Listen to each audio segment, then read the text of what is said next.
Hi guys, welcome back to the channel. In today's video we have a story titled I've, 22 male, been married to my wife, 26 female, for a year and I'm still a virgin. What do I do here? Okay, hold on. I forgot there's a thing called waiting till marriage to do such things. So I was like, what? But still a year. That is a bit...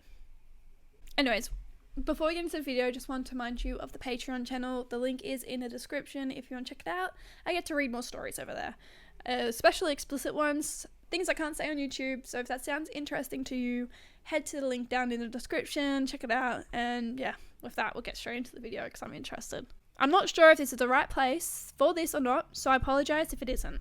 My 22 male, wife 26 female, and I got married in February of last year, 2021. We had a small ceremony due to COVID restrictions and our honeymoon was cancelled due to the same issues. We had been dating for 4 years prior to getting married, and in that time we hadn't had intercourse or anything close to it. We've kissed and cuddled and things like that, all good, and I like doing that, but we've never done anything more. She told me she was waiting for marriage, which is fine, and I was happy with that, as I have always thought that we'd get married. Okay, fast forward to the wedding day, and I'm about to explode from excitement. Firstly, I'm marrying the woman of my dreams. Secondly, we finally get to have sexy time. Oh, that's gotta be disappointing. The wedding itself was really nice, pretty basic in a small chapel, close family only, then back to her parents' house for a meal. When we went back to my wife's house and I was ready for it, but she said she was too tired after a long day. No problem, what's one more day? I wake up the next morning and she's gone out already. No idea what time she left, and just a note on a fridge. What? That was almost a year ago. Every time I've tried to broach the subject, she's either too tired, upset, not in the mood, or some variation of it. She's called me obsessed with intercourse, as I was asking most days at one point. But how can I be obsessed if I've never had it? I've taken her on romantic date nights, and as soon as intercourse is mentioned, she's put off because it should be spontaneous. So I tried spontaneously engaging, but she accused me of attempting to sexually assault her if she didn't give consent prior. I'm so confused. It's not the girl of your dreams, babes. This girl is... Maybe she doesn't enjoy it. I don't know, because that is not okay. It would be okay if it was talked about that she doesn't like doing that and she's never going to, kind of thing. But it's not, and she just keeps blaming him or blaming factors that, like, tired and, like, long day and all that kind of stuff. And, like, I get that.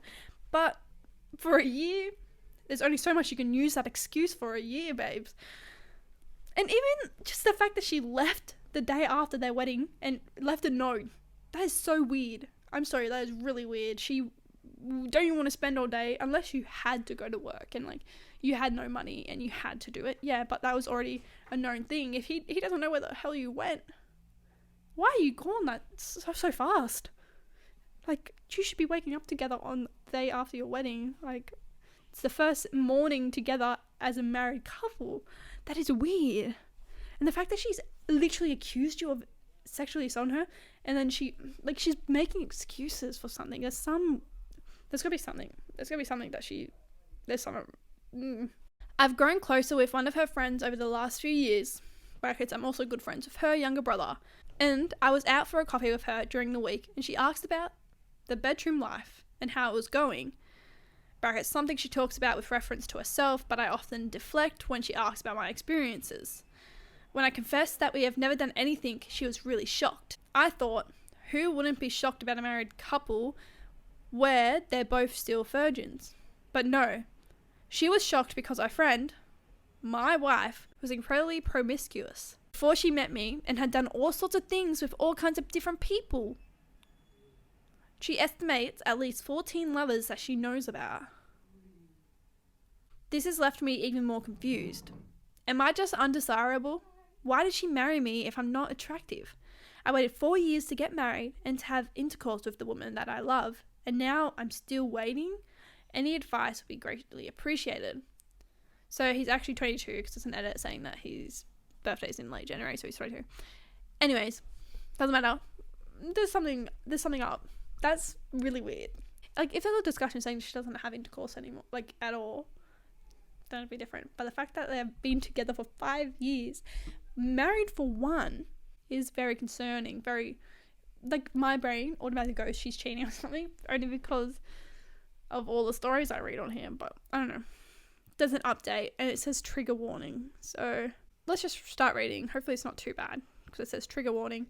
Hi all, if this post seems disjointed at all, it's because I kept having to walk away from it. Firstly, I want to say that everyone that reached out, either on the post or by message, I'd read every single post, comment, and message. That was exhausting, by the way.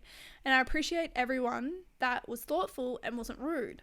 I know that a lot of you want an update, so I do my best to convey everything that has taken place in the last 24 hours. I'm sat at a desk right now and I can't focus on my work at all. The update? Well, where the hell do I start?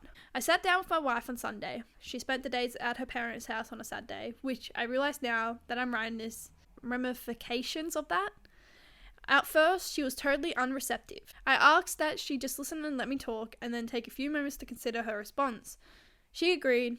I talked to her calmly as I was able to. I told her that I was concerned, that I wanted to love my wife in every way possible, that I married her because I loved all of her, and that I wanted to know what was going on with her. I told her that I knew she had been sexually active in the past, and I wanted to know why they were able to be with her wholly, but I wasn't. This is incredibly simplified as I talked for almost an hour, and she listened without interrupting. As I talked, she started crying. She didn't sob or break down, she was quiet and tears rolled down her cheeks, and that honestly made something inside me break, and I began to cry too. I don't cry. I haven't cried since I scruffed my knee when I was 7. Exaggeration, but you get the idea. After I finished talking, we sat and looked at each other for some time. I could see she was thinking. She just silently shook her head. At that point, things nearly fell apart. As I asked her if she wanted me to contact a solicitor on Monday to begin a divorce proceeding, she fully broke down then. She cried so hard, sobbing, that she ended up in a ball on the floor. This shocked me. I've never seen her like that. I don't remember doing it. But I ended up on the floor, cuddling her while she cried. And then the dam broke. She started talking, and I really don't know what to say other than repeat what she said to me. I've got her permission to type this all out, but I have to keep it vague for reasons that will become obvious. I say now that if you're sensitive or are triggered by sexual assault, you should click away now. I'm going to keep reading this, but if it seems a bit too much for YouTube, I'm going to have to read it. Maybe the second part on my Patreon.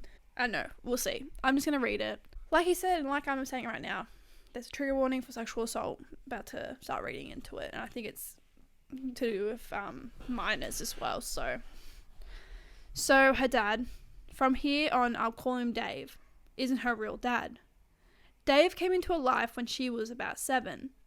Her bio dad exiting when she was just 5. I never knew this. I just knew him as her dad. Dave was the perfect dad for years by her memory. He took her out for ice cream, looked after her for when she was sick, spent money on her, brought her nice things, etc. You know, dad stuff. When she was 13 or 14, he began to touch her. His excuse apparently was that she was a developing young woman and she was a temptation for all men. So who better than someone that loves her? You can guess, this developed to him coming to her bed late at night. When she was in her late teens, 16 or 17, she thinks, he would take her out and allow his friends to have fun with her. One of these friends went around bragging about it, and word got out, and my wife got tarnished with a few nasty monikers that I'll let you imagine. Her friend, the one I had coffee with, heard about it all, and other conquest through the grapevine. She knew my wife at the time, but they weren't really good friends until college, where she tried to ask my wife about it, but my wife shrugged it off.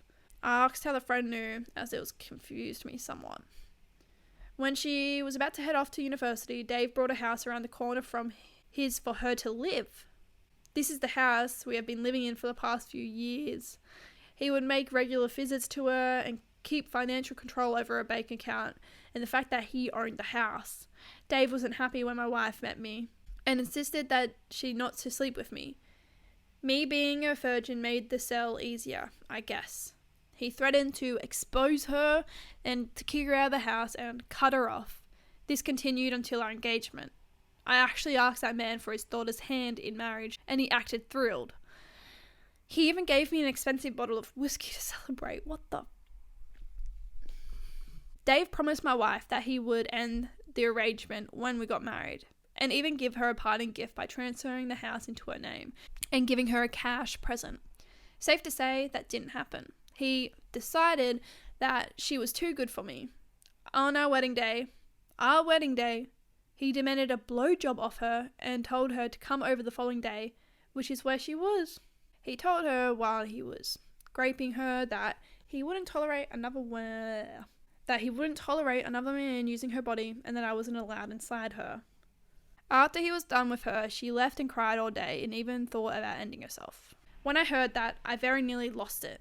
I'm not a small guy, 6'3" and well built, and I was ready to go around and rip this thing apart. My wife stopped me and continued.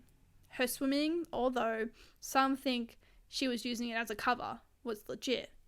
She swims daily, and her way of coping. The regular visits to her parents' house are for him. There was more, so much more. My heart hurts, hell, my very soul hurts. I didn't sleep at all last night, and I had this burning anger and hatred deep down. Now that she's told someone, I hope she knows she has a support system where she can tell on him. Like, the fact that he still has a control over her, and it's so easy to have that manipulation over someone. Even though they're not together and she loves this man and she's got married to this person, that doesn't mean that he doesn't have control over her, especially if it's a financial control. And, like, I don't know, sometimes if you feel small enough, you will do anything for your predator, whatever you want to call the person that is doing these horrible things to you. I don't know, it's just a weird toxic thing. I still love her, but my soul feels like it's being torn apart. As soon as she got it all out, I contacted the police. Good. Who came to the house and took a statement. Good. All of the stuff she said to me and more that I either don't remember or she left out to spare me. She gave names, dates, showed phone records and written evidence from emails and a secure messenger that Dave insisted to use to chat with him. Everything. He and his wife, my wife's mother, were arrested immediately. I was going to say, what about the mum? I was going to ask about the mum. Because what? That makes me even more mad that it's the mum is on this. How else would he get away for so many years? I've arranged for her to go to therapy. The first session is this week. That's the update. It's horrible. I'm a mess. It's a mess. I'm a mess. My wife is a mess. I'm going to be here for her. I'm going to try and set things right and do whatever I can. We're getting the F out of this house as soon as we can. I'm looking for rentals at the moment. I have almost enough saved to put a down payment on a new house. But we'll cross that bridge when we're ready. Thank you for being here. Thank you for letting me rant. And thank you for your support. I really hope I can keep that in because it explains literally all the questions I said. I'm like, why was she gone the next day? All this stuff. And it's that. And I'm so happy. It was probably... She probably never told anyone because, like, it seems like she's never told anyone, honestly, from the fact that she broke down and all this. I don't know. I'm happy that he got arrested too. I'm so happy she had all this. She just needed that person, a support person. Normally that's what they need. People need. Anyways, this was a crazy one. I'm really happy that she's getting her justice. That's the main thing. It took a really big turn. Who would have thought that this was going to go that way? I thought it was not. Anyways, let me know what you thought about this in the comments down below. There's not much for me to say. I'm just a bit taken back by the story. It's a sad one, honestly. It's sad. I feel really bad for her. Having to grow up and going through that is something I could never imagine. So yeah. That's it for today's video. Don't forget about the Patreon channel. The link is in the description if you want to check it out. It's down there. Yeah, thank you so much for watching. Don't forget to subscribe and to like, and I'll see you in another video, guys. Bye.